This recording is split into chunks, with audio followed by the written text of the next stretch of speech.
Matilda, and this is my husband Henrik, and this is our 11-meter long motorhome, a Holiday Rambler Neptune. With our 2 kids, Manne and Zeke, we're traveling Europe during 2020. Please subscribe and follow our journey. And I keep you in my heart is where you are. I still think of you. In our last episode, you could follow us starting the long journey back home, from Spain to Sweden, 2,500 kilometers from Valencia to Malmö, through a lockdown Europe. The whole journey back to Sweden took us 6 days, driving almost 600 kilometers every single day. Long days through empty motorways, and even longer nights, just being able to stop at truck stops for a couple of hours sleep. Everything else was closed. 2 days into the journey, we were reached by the decision of Spain going even further in its precaution of trying to stop the COVID-19 spread. All unnecessary companies were shut down, meaning only banks, groceries and pharmacies could continue to stay open. And Spain was also at this point reporting around 900 people dead every single day. These are unimaginable numbers and pain for so many. At this point we also knew we had taken the hard but right decision, and also that we surely was affected by the whole situation in Spain even more than we thought. To live in quarantine and a complete lockdown, and to have that constant stress had definitely gotten to us. And having been in the center of the storm, we are still, to this day, definitely more affected by this world event than if we'd been in Sweden at the same time. Sweden haven't yet restricted anything more than a maximum of 50 people to a gathering and forbidden visits to retirement homes. And we know we are much more cautious and social distance, having had this experience. As we reached Germany, we could feel the tension ease, at least a little. Going from empty to somewhat more trafficked motorways was a first sign that Germany wasn't as hardly restricted as Spain and France. Germany at this point was not in total lockdown, but stores and companies was open as usual. However, you were not allowed more than 2 people out at the same time. All campsites was closed, even the play parks, and everybody was still under strict recommendations asked to stay home as much as possible. The motor still worried us. Halfway through Germany, we just couldn't ignore the leaking cooler any longer. So I had really hoped that we wouldn't have any more issues on this trip, but apparently our coolers decided to give up or start leaking. But still have coolant in the expansion box or whatever it's called, but it's dripping on the ground. So we've just realized that the problem with the cooler might be just a little bit bigger than we thought at first. We've driven on for 160 k's today, and we realized that the fluid levels are quite low. So Henrik's now speaking with a truck repair shop in Malmö, which is where we will arrive in Sweden. So hopefully the car will power through another 500 k's and we can get it fixed once we're in Sweden. Just spoke to the workshop in Malmö and booked an appointment for Wednesday at 9 o'clock. It's today Monday, and hopefully we can manage to get there. It is 500 kilometers still to go, and hopefully this car holds up for the last leg of the journey. Yeah.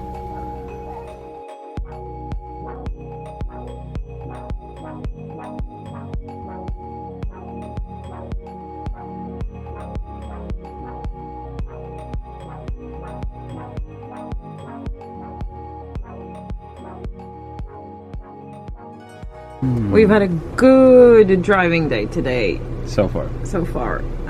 So it's like 3 p.m. And we just took a little break to have a bit of a pause from the motorway and lay on top of the heating vents. Yeah. We don't have any heat when we're driving, or we do. We have a little electrical one here.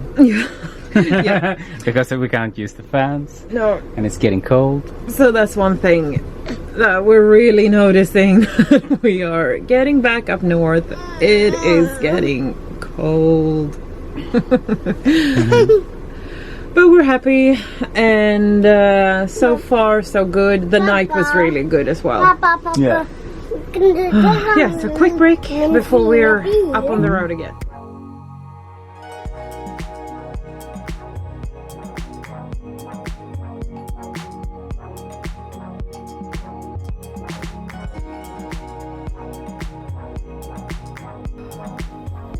Back in Travemunde after a really long day in the car, or after really long days for a long time, it feels like, on the motorway.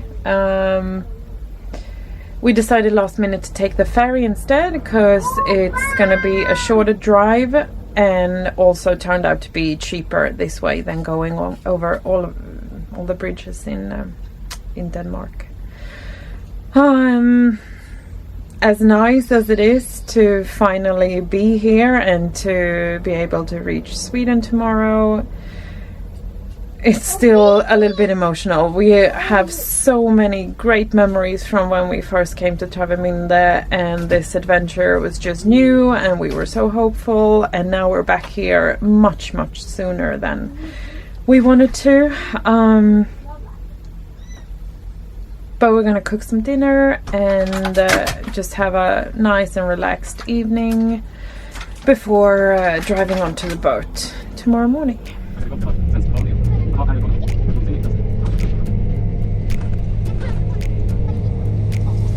Close your eyes for a minute, close your eyes for a second. I won't change my mind. What is getting deep now? What is getting deep now? Follow me around, yeah. Can you let me down? Please don't let me down, yeah. We've got 2 more hours to go on the boat. We're all feeling, and Manne got a new truck. We're all feeling a little bit tired, and I can see we're having a sleep over there, and we've basically been camped up inside this little cabin for the whole ride. We don't really want to interact with too many people, but we've all had a shower and we've watched a movie, and soon we'll Fina Pappa, yeah. And soon we'll land in Sweden.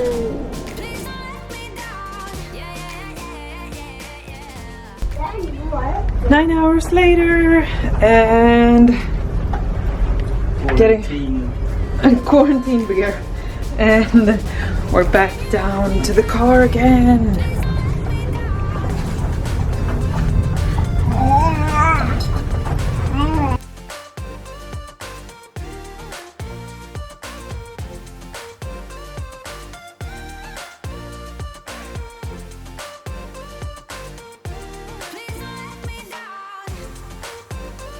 Our adventure took an unexpected turn, but we consider ourselves very lucky. We have each other and we are happy and healthy. We will not and won't give up our lifestyle or our home.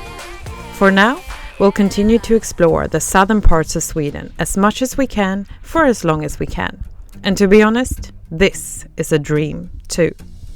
Close your eyes for a minute, close your eyes for a second. I won't change my mind. From the ferry, we had a quick sleepover in Trelleborg, and then took the motor straight to their repair shop in Malmö. After having taken us all the long and rocky way home, she deserved some love. So hopefully that will work for a while. And I've spoken to a few companies that do radiator refurbishment, but all of them are getting materials from Italy. and Italy is currently shut down. So I hope this fix will